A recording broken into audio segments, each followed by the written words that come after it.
Welcome everyone. In this video we will talk about bloated after eating pasta. Feeling bloated after consuming pasta is a common experience for many people. This can be attributed to several factors related to the composition and digestion of pasta. Pasta is primarily made from wheat flour, which contains gluten, a protein that can be difficult for some individuals to digest.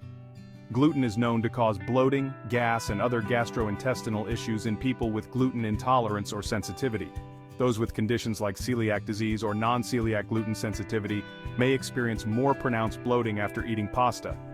Additionally, pasta is a carbohydrate-rich food, and the digestion of carbohydrates can lead to the production of gas in the gut.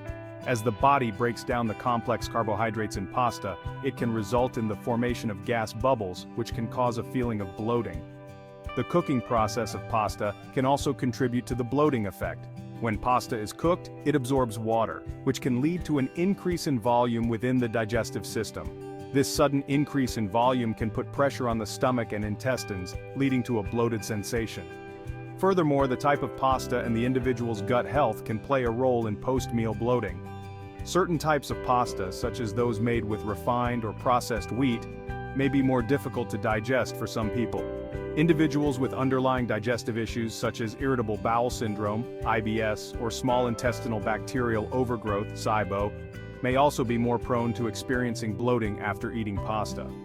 It's important to note that not everyone will experience bloating after consuming pasta.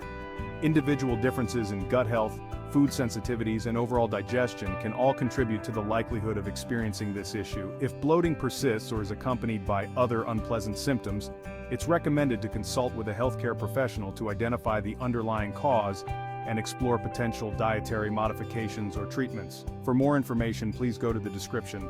There's a lot of important information for you. Finally, thank you for watching this video.